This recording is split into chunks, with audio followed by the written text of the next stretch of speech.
Today, I am so excited to have Kristen Murray join me on the podcast. Kristen is one of my coaching clients. She did one-on-one coaching with me, and I absolutely adore her. I'm sure many of you have heard her name before or seen her floating around out there.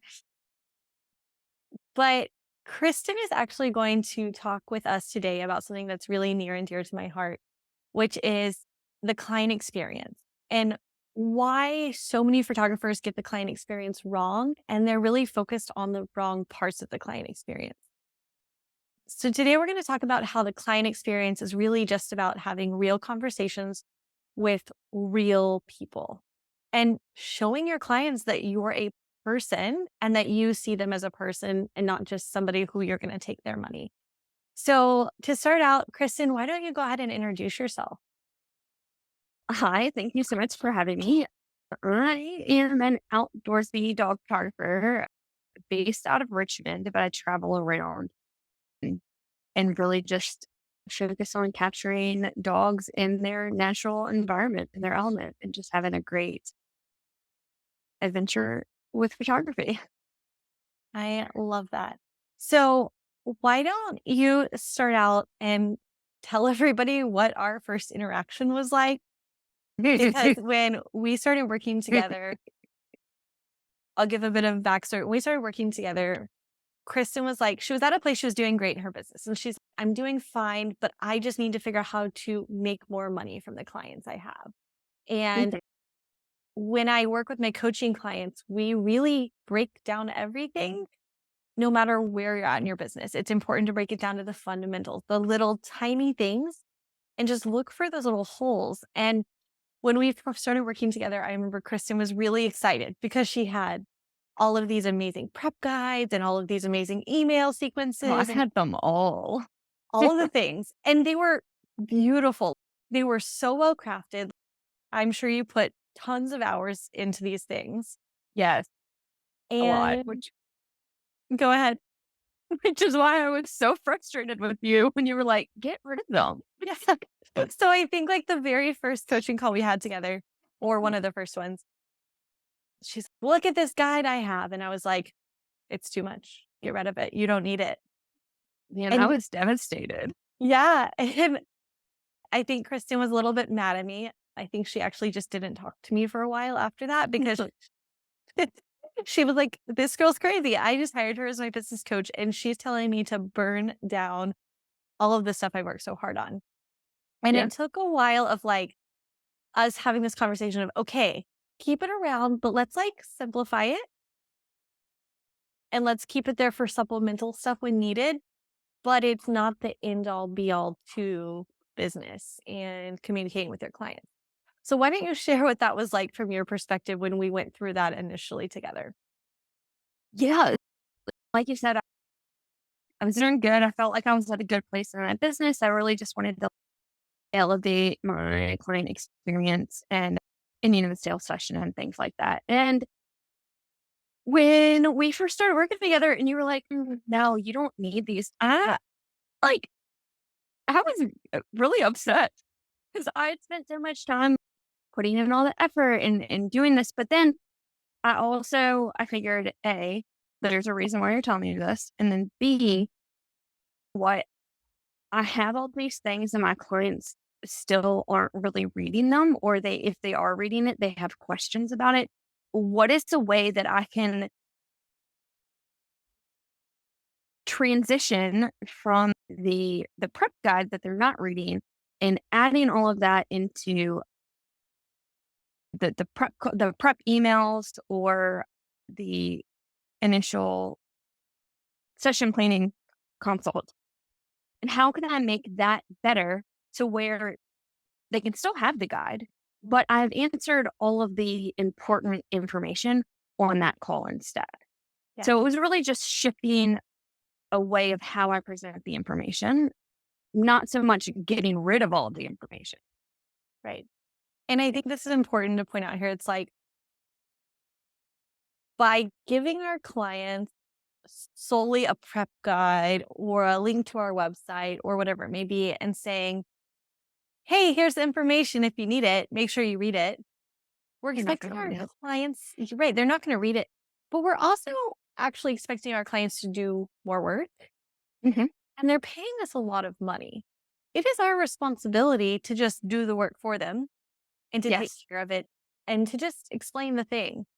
And I don't know about you, but like in today's day and age, I feel like we are constantly bombarded with, oh, you have this question. Okay, we'll go to our tech support on our website and search through a million articles and then see if you can find the answer. And you spend so much time and you get so frustrated when you think, if I could have just called someone at this company, they could have Mhm. answered my question in 5 seconds. Yep. And And, it would have and been so much easier. It would have made me feel so much better about the company, about my interaction with it, about the entire thing. But instead, I'm already frustrated because I can't find the information easy and I have to go search for it. yeah, And that's what we're doing with these prep guides. If you rely solely on them. yes, 100%. So I'll share my backstory on this too, because I was in that place once upon a time. And this was when I did weddings and newborns. I was heavily in this space of, I had the amazing, like someone inquired or I went to a bridal show and I gave them this beautiful magazine that I had spent like hours on. Like it was such a labor of love. It was gorgeous. It was stunning. It had so much good content. How many people read it? Nobody. I'd still have to get on consultation calls and have the same conversations with those brides. With my newborn clients, I had all of these emails that went out. I had all these prep guides. I had this paperwork I would give them, and it told them, keep your baby awake before the session. Don't eat these foods because they might cause your baby to be gassy. Don't do this. Do this. Make sure you bring this. And my clients were still showing up not ready. Mhm. And that was at the phase of my business where I started to realize in order for people to know something, you can't expect them to read it because nobody reads anything. They skim things. Mhm. Oh, I'm a skimmer for sure. And who are we to expect our clients to like skim through something and understand something that could be so important that could make or break our session? Well, and to that point, it's so much, it not only is it easier for your client, it's a better experience for you too, because you already know that you have said, I need you to bring your dog hungry to this session because I need them to work for treat. So feed half the dinner time before. So if they have any questions about that, they will either say, okay, which validates that, yes, they have heard you, or they'll say, oh, actually, what about this? Or I need to do this. So you have a conversation about it. So you know that they're going to show up in a way that you need them to show up. Yeah. And I'm going to take this a step further too. And I'm going to encourage that conversations with clients are important. Conversations like this over Zoom or a method where you can see them are Okay. far more valuable and impactful than a simple phone call. Because if you have Yes. somebody on Zoom, they are fully tuned into you, especially when you have your camera on. This isn't get on Zoom, leave your camera off. If I'm looking at you in the eyeballs and I can say something, I know if you're listening. If I'm on the phone Mhm. with somebody, they might be distracted. They might be driving on the road. Their dog might be licking their leg and they're like, get away from me. And they miss something that is make or break in the client prep, or even Okay. worse, your pricing. Yep. I just had that experience with an inquiry call. I could tell that she was like half paying attention because I do my inquiry calls on over the phone and then my client prep calls over Zoom. And I could tell that she was like in a store paying for something and only half listening. And I'm like, in my head, I'm like, well, this is, she's not going to book. Yeah. And turns out she didn't. And it's if somebody doesn't take you seriously enough to get on a call or to get on Zoom with you, they're not your client. So I think that's really important. Something that's really been on my mind a lot lately here, and actually I was looking through some old email stuff that I had in my system the other night, is that there was once upon a time when I paid a copywriter like thousands of dollars to write this amazing epic sequence of emails that went out to my inquiries. It Mhm. prepared them, it primed them, it educated them, it built the value, it did all the things. Did it sound like you? Yes, it did. It was definitely Okay. my voice. But my opt-in rate for, like, getting somebody on the phone and booking a session is just as high by sending an email that has 6 words in it once, as it was by sending all of those really well thought out, crafted emails. And so I look back on those times and I'm like, back then, I was so focused on doing all these things that everyone else said I needed to do in my business. Everyone said, you need the prep guide, you need the welcome magazine, you need the email series and sequences. And I was so focused on doing all of those things that I thought I needed that I was way overcomplicating and making things way harder on Mhm. myself and my business and on my clients than I needed to make them. And I really look back on the amount of time I spent on those things. And this is why I say a lot, simplify things. Ask Mm. yourself, do I need this? Do I need this extra piece? Do I need this extra step? Or could I just pick up the phone and talk to my client and Mhm. accomplish the same thing? Or can you combine, if you have 3 emails, can you combine them into 1? Well, exactly. I think that's really important to say. I've been there. Kristen was there when she was like, this is it. This is the most amazing thing ever. And just recognizing that we've been there, we've been through it. And there's a reason we're here today saying, don't miss the forest for the trees. Yeah. And I do also think, though, that it does depend on your way of running business and your session. But if you are in the high session retainer, high level of customer service, it's better to simplify with your clients. If you were in the more volume, lower session retainer, then I think these guides and everything are great. Mm. So it really just depends on how you want to run your business and which avenue you're going to go down. Yeah. And I think that's a good distinction here.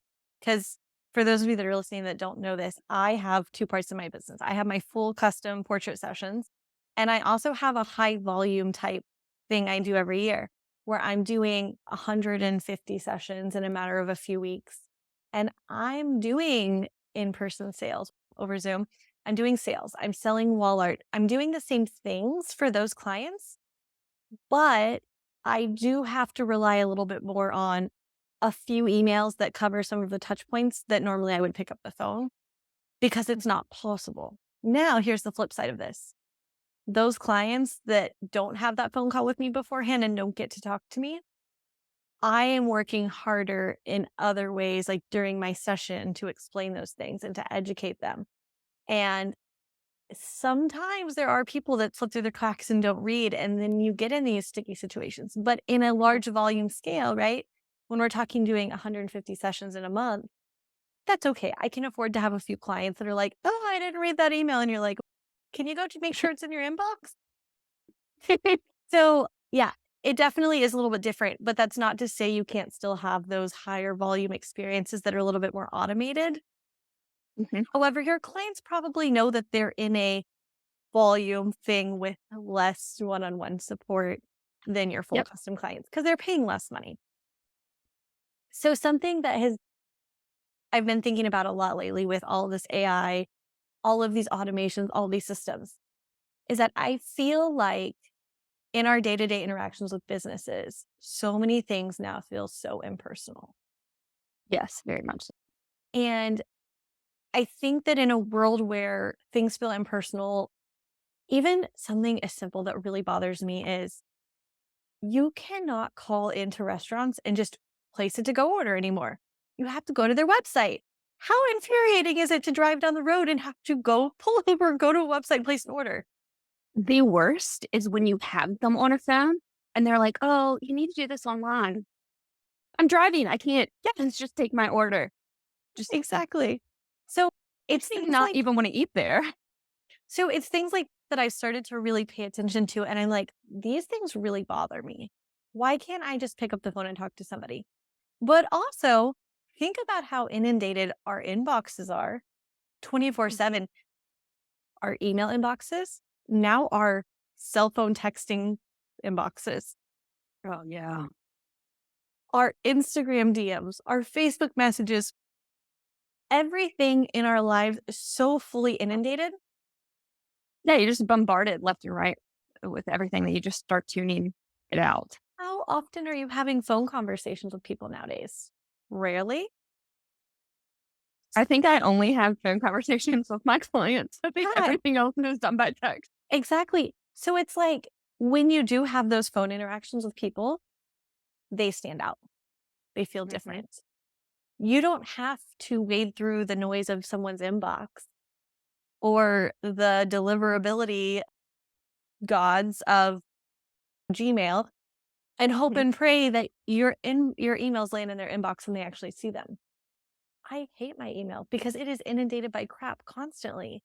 And I miss so many things. And I know Kristen's looking at her phone thinking about how many emails she has in her inbox. And I'm sure we are the same person. Uh, 5,701. I'm sure I have you way beat there. So the thing is that we have to stand out. We have to stand out from the automation. We have to stand out from the same thing that everyone else is doing. And the easiest way to do that in today's day and age is actually to go back to the way things used to be. Mm, yeah, create true connections with your clients. Yeah. And the other thing too is you cannot get to know somebody without hearing their voice.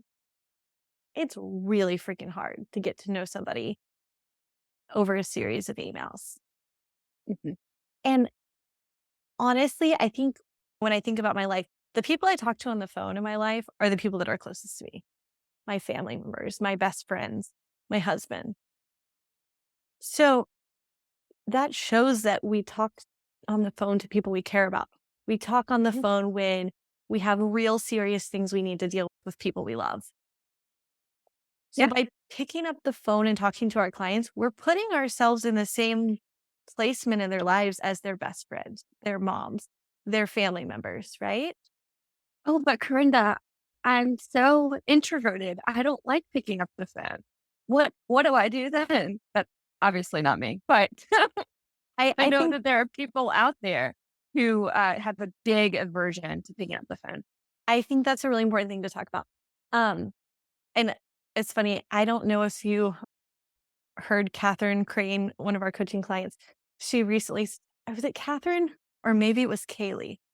It was either Catherine or Kaylee. I don't remember which one. Both of them have been around for a long time. So sometimes my brain gets a little scrambled with stories. But they were saying something like, what's really funny is that I picked up the phone to call the doctor's office and I felt like a real adult because I wasn't scared to pick up the phone and call the doctor's office. And I was like, and they were like, that is only because of your coaching program. And I was like, that's so funny to think that something as simple as picking up the phone to call a doctor's office now is not scary. But I think this whole idea of being afraid to pick up the phone and have conversations with people is something that a lot of people feel deep down inside of them, especially my introverts out there, which are a lot of the pet photographers, horse photographers. We're, Mhm. we're introverts. We prefer animals over people, which is why we photograph pets and horses. And I would say to you is that as an introvert, chances are you actually do like having conversations with people one on one. One on one conversations typically for introverts are not as scary as big group conversations. If you put me in a room full of people and you're like, you have to walk in and meet people, I'm going to be like, oh, this is scary. But if I'm put in in a situation where somebody says, hey, this is so and so, let me introduce you to them. Here's a little bit about them. I'm cool talking to them. So that's the first thing I would say is that most of the time we think, I'm scared of talking to strangers or I'm scared to pick up the phone. But if you think about it as just having a one on one conversation with somebody you know, then it's different. Yeah, I think it also comes down to you confidence and being 100% like secure and you know what you're talking about. And Mhm. yes, if they have questions, I know how to answer it. And I'm confident in my Yes. workflow and in my process and all that stuff. So if you can practice in front of the mirror or practice with your best friend, that was really helpful when I first transitioned to my pricing from a low session fee to a four-figure session fee. I practiced on people because it was new. I was not fully confident in that pricing.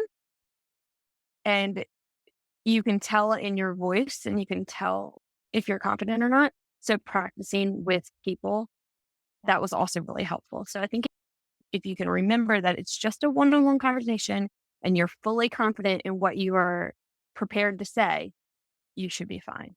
Yes. What I have to tell you this story. One time I was on a road trip driving, and I decided that while I was on this road trip, I was going to randomly call my coaching clients and put them on a spot and make them do an info call with me. And I think they wanted to kill me because they were like, "You're call." Work Working with Karinda one-on-one is actually fun, guys. I promise. Like, They were like, everything does sound scary. "It's okay. Scary is fun when you're doing it with people you like." I like called them. I was like, "Hey, it's Karinda," and they were like, "Okay," and I'm like, "So." I'm driving on the road and I have some time and I wanted to call you and let you practice your info call on me. And then I'm pretty sure they were like, oh my gosh, I wish I would have picked up the phone. But it was really funny. And it was really like a cool experience to get to talk through that with them. Cause I think a lot of times like we're on coaching calls and we like talk through the process, but like actually getting to go through it. Yeah, I Um, had to role play it. Mhm. And Mhm. I think you said something else there is that even if you're an introvert, even if you're scared to pick up the phone, the thing that really is valuable is having a really good solid script. And when I Yes. say script, I don't mean because I remember this day when I was given a script by a coach that was like, here's my phone call script. That is Oh, not yeah. what you need. No, you have to make it yourself. You cannot Yes. follow like, having a template is okay as long as you are doing you're customizing that template to fit you, Yeah. not the other way around, not trying to force your business into this Yes. And I think like all of the interactions we have with our clients, when you have a good business system and workflow, and this is a big part of what I teach my coaching clients, is every interaction we have is very purposeful. And Mhm. there is a reason and a logic and a psychological reason with every single conversation and interaction we have with them. So if you start to understand in this phase of conversation with my clients, there's these three parts that need to happen. And here's why those parts happen this way. And here's why it's ordered this way. And Mhm. here's how you make this your own and create a script for yourself. Yep. Because unless you understand the why, the how, the logic behind it, and then you take that and you build it into something that works for you, whether it's your info call when they inquire about a session, or it's a planning consultation where you're going through all the details, like make sure your animals are dry when I show up to your session, don't give them a bath right before, or don't feed your horse green, slimy slop before I get to the session. That's a terrible idea. Or all of those things. I could go on for a while here. Unless we have a really solid strategy and script and that we've created and like a logical way to go through it that works in our brains, it's not going to work for us. Um, and I think that's the problem in so many photography circles is that people are willing to say, here's my script, here's what I do. Yeah. But you can't take that and put it into your own business and feel good about it and have it work for you. It's going to feel sticky and you're going to say, why isn't this working? Yeah. And also, too, I think you said confidence. The Mhm. confidence in that comes from knowing deep down inside why you're doing this and the logic and the reason. How would you say that transition was for you? Like learning to be confident and having conversations and what was that transformation like whenever you were going through it? Alright, you might have to pause there. I'm Can you ask that again? Because I was always confident in what I was doing and how I was doing it. I wasn't confident in the pricing when it originally changed. So having that, but that was pre you anyways. Mhm. Would you say that like when you were first starting to pick up the phone and talk to clients, How long did it take you to get comfortable with that? I've always done that. I used to do my inquiry calls over Zoom. Okay. So I've done that from the beginning. Oh, I interesting. changed my inquiry call to a phone call rather than over Zoom. Okay. Cool. Yeah. So, what do you think you would say is what was I gonna ask? What would you say to somebody who is sitting here and they're like, I really like this idea of talking to people and I really like the idea of this, but I'm sending emails, I have a booking page, I have all these work guides I send them and it seems to be doing okay. I'm doing decent in life. What would you say to them? Okay. So if you're doing okay and you're doing decent, do you think you could do better? Do you think do you want a change? And then B, if you do, just like B test it. You don't have to. I burned down everything and just full force jump in to the deep end with everything else. But you don't have to do it that way if you're not comfortable. If you want to B test and, hey, this client, I'm going to pick up the phone and I'm going to call and I'm going to have an inquiry call and I'm going to do my planning session over Zoom. And then this client, I'm going to send my prep guides and just test it out and see if you like it. This is your business. You are able to do whatever you would like to do. But I always like to approach things with an open mind and try it out. Mhm. And that's what I would just urge people to consider trying this way out and see if they like it, see if it makes a change in their business. You can always go back to doing what you're doing. I still send my prep guides. Sorry, Karinda. I still send them Right. because I've already created them They're there. and like I had that they're there. So I send it out to clients, but I don't rely on them. Half of my clients don't even open them because I can see it in my CRM. Half of my clients don't even open them, and I have not seen a single change in not using them. Yeah. Yeah. I think that's important. If you have the stuff, there's no harm in putting it out there into the world, but just don't let it be the forefront of Yeah, everything you do or expect to that's do it. That's Yeah, supplemental. Yeah, for sure. it's something that it's there if the clients want to read it. If not, I've done my job with the phone call and the prep calls. Yeah. So I think sometimes I hear people say something like, won't this take more time to have conversations with my clients? Sorry, you froze. I didn't catch what you said. So I think sometimes people say, won't this take more time having conversations with my clients? I mean, it might, but it works out better because it's not only a better client experience for them, it's a better experience for you because you know that you've covered everything. You don't have to worry about, I don't do horses, but am I going to show up and their horses just had a bath and Right. they're wet? No, they're not because we have talked about this. Yeah. And it's just an elevated touch point with your client that it, it's just a better client experience all the way around. I don't know how to say that other than it just is. Yeah. And I think whenever people say, is this going to take more time? It depends, like, really what your business is like now. But I'm going to say that picking up the phone and having a conversation takes less time than exchanging 10 emails, Not unless those emails are automated. unless they're automated. But if you're But dealing with like questions, right? Like if you're dealing with a yeah, client that has like questions a back and forth. and they need help with outfits or you're trying to figure out a location and all of those other things, you can go back and forth forever on those things on email. Oh, yeah. I would say that is a good rule for everything in your business, not just the prep, but like any questions afterwards. I just had a question about my pre-investment bonus and I was struggling with how to answer this email. And I was like, what if they do this? And then what if they do that? And then this and then that. And I couldn't figure out how to write this email back. And I was like, you know what? Screw it. I picked up the phone. I called him. I had a 7-minute conversation and everything worked out super simple and fine. And I sometimes think that we overanalyze emails Yeah. and we'll sit there and at least me and I'll draft it and I'll be like, oh, how does that sound? You can't tell tone. Is this enough exclamation points?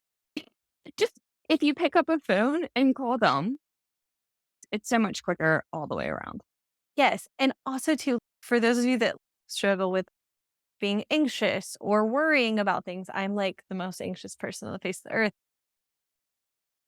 I think that when you're on the phone with somebody, you don't have the opportunity to let your brain spiral into like worry.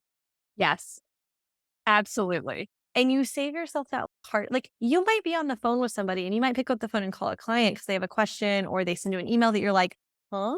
Or maybe your client comes off as upset about something. If you pick up the phone, like the problem is resolved and you don't have to lay in bed at night thinking, oh my gosh, are they going to see my email? Have they responded? And have that like panic attack. So And I would even go ahead. sorry, even if the problem isn't resolved right then, the you know what? Thank you so much for that question. I will find out. I'll be in touch with you tomorrow. That is still an answer. If you don't have the answer right now, it's totally okay to say, "Hey, I don't have the answer. I'll look into it and I'll get back to you." 100%. Yeah. I think that is a really important thing is you don't have to know all the answers. You don't have to know if they ask you some weird question, I want this and this, and you're like, I have no idea what the cost of that's going to be or what to charge for that.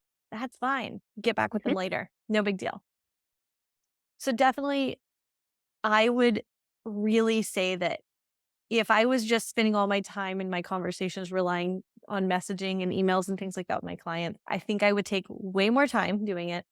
And I also think my clients would be way less prepared and way less educated. And I think that I would have so many more situations in my business that were just like clients that didn't know what was going on because I wasn't having those conversations. So I actually, the other day we were at church and we had this guest come and speak at church, and he brought something up that I thought was really interesting. He said there was some study done. I forgot. I should have researched and seen what the study was. I think it was like one of the national like government health agencies. And it said that loneliness in today's day and age is a bigger problem than so many other things in Americans' health. It actually Mhm. causes health problems for Americans. It I said can believe it. one out of every two Americans are lonely, even though we are more well connected due to the internet and technology than ever before. They're superficial connections. They're not real Yes. And it really like most struck, of the time. right? It really struck a chord with me because I was sitting there thinking, you know what? This is why when we pick up the phone and we talk to our clients and we have real conversations with them and we show them that we care about them, that our clients are like, oh my gosh, I love her. She's amazing. Like, she's the best thing ever. Because chances are we might be the only person that took time to actually show that we cared about that person that week. They might have a spouse, they might have family, they might have kids, they might have a job, but we picked up the phone and we like got to know them. And I'm going to say, like, the basis of every conversation you have with your client is not business. The basis of the conversations you have with your clients are life, and it's getting to know them. And Mhm. I was reading a book last night, actually, and it was talking about Chick-fil-A. And it's if you walk 1 mile with somebody, you should walk another mile with them. And it was like, that's Chick-fil-A's business model, right? We Yeah. walk the extra mile with our customers. We will go beyond what we're supposed to do. We will lend a helping hand when they need a helping hand, even when it has nothing to do with our business. If Yeah. somebody needs their tire changed, we will go change their tire. That's cool. We'll do it for them. It doesn't matter if it has anything to do with our business.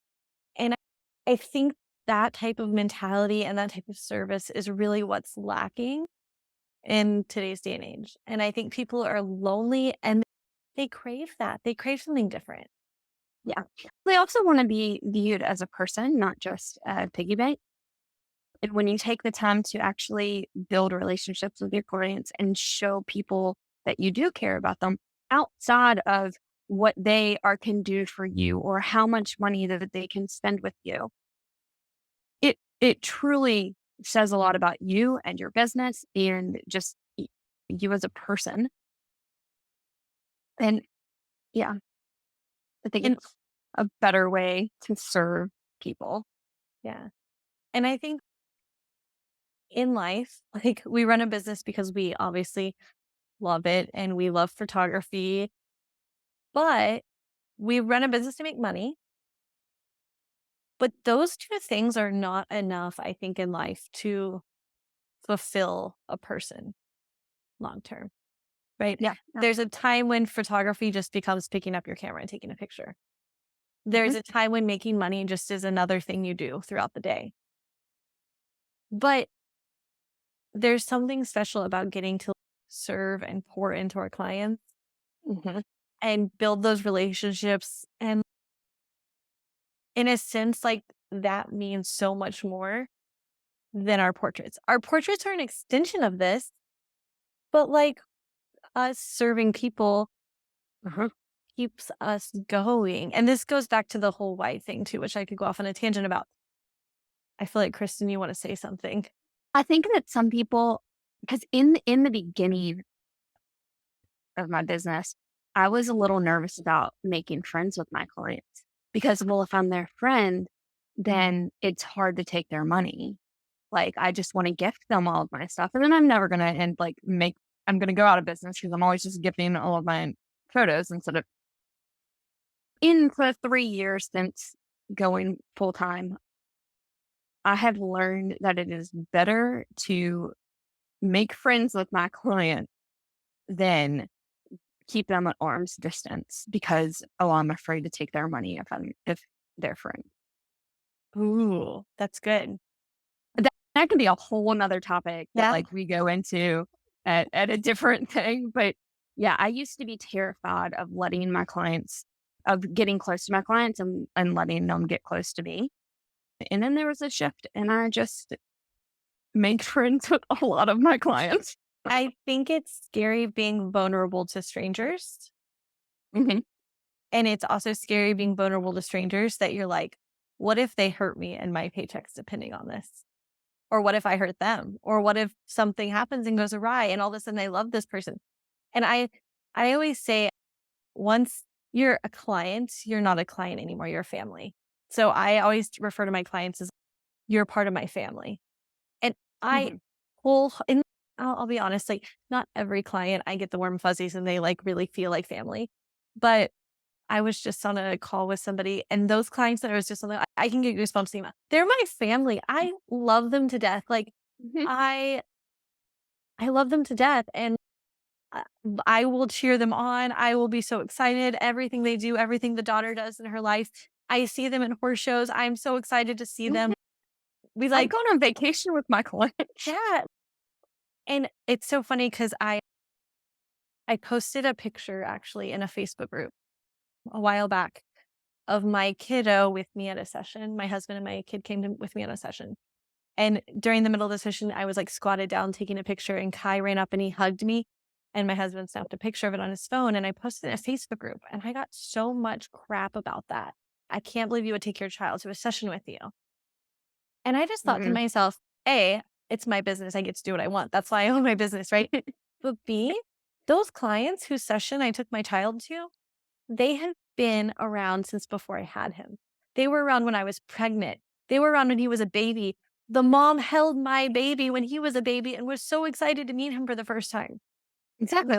For those people, why wouldn't you? Yeah, they're family now. And like when I'm on my reveals, I'm like, hey, guess who's on the meeting? Your friends are here. Kai, come say hi. And Kai comes over and he says hi to my clients on Zoom. And they are family because I love them and I know them and they know me. And I try to be super vulnerable with them. So yeah, I love that. My gosh, we could talk about this forever. So, this is also something that's really important to me with the business coaching thing. And this kind of strikes a chord here. I've always said this about clients, especially when I photograph weddings. I was like, when you hire a wedding photographer, you need to hire somebody that you get along with because you're spending the most important day of your life with this person. And if you have a wedding photographer you don't feel comfortable with, it's going to show in your photos. And it was really important to my business then. But now as a business coach, like this is so important to me too, because I cannot help my coaching clients unless I know them as a person. And like you said, it's really hard because I love y'all and y'all are my babies. Like, y'all ain't even my family. Y'all are my babies. Y'all are more than just family. So, like, I love y'all and y'all are become like some of my best friends. Like, I genuinely adore y'all and I create these relationships with y'all. And it's really difficult for me because I pour my whole heart and soul into y'all and getting to know you. And like, I'll be honest, just like our portrait clients, we have portrait clients that come and they show their whole hearts and they're transparent with us and we get to know them on a deep level. And same thing with my coaching clients. Like my coaching clients that show up and put their whole heart on the line and they just lay it out there for me and say, here I am, I'll be vulnerable because I know that when I'm vulnerable and share my heart, you can help me differently. That is also important. Like when you are hiring businesses, whether it's just everyday life, whether it's a contractor to do something in your home or a coach or whatever it might be, make sure that you know that you get along with and you Mhm. mesh with that person. Oh, Um, yeah. because it makes a huge difference. And I can honestly say Kristen's one of those coaching clients that like laid her whole heart on the line. It was like, here I am, the good, the bad, and the ugly. And we've laughed together, we've cried together, we've done Many a lots of tears. things together, but it makes a difference. So I think that's really important to point out too is like get to know the people as a consumer and pay attention to those businesses that do that and show up in that way. I feel like it's been a really good topic. I am so glad. I actually had been thinking about talking about something like this with you for a while. And when I was like, hey, do you want to do a podcast episode? And you brought this area up, I was like, oh my gosh, I think that's what I'd written down. So, yeah. Is there anything else that, Kristen, that you would like to share for people that might be listening to this and they're like, man, I'm struggling right now in my business, or I'm not sure what to do, or I'm not making money? And what would you say to them? Oh, struggling and not making money, and there's many different answers to that based on where they are. But I would say the best thing that you could probably do is to simplify your business and really just figure out the reasons behind what it is you're struggling about. Um, you're gonna have to cut part of this part. Can we? I don't know, Karinda. I don't know what to say. I don't know what to say. Can we? Can you ask me a different question? I'll ask you. Higher, Karinda. Uh, okay. Oh, this is a whole cut part. So this podcast episode will be coming out like sometime whenever we're opening up spots for the coaching program, probably. Okay. If I'll restart discussion. Okay. So if somebody is sitting here, Kristen, and they're listening to this and they're like, I feel stuck. I feel like I'm in a place where I need to get some help. I need to get some guidance in my business. As somebody who's gone through and worked with me one on one, you've been a part of the program, you've seen the stuff. What would you say that experience has been like, and how has that helped you?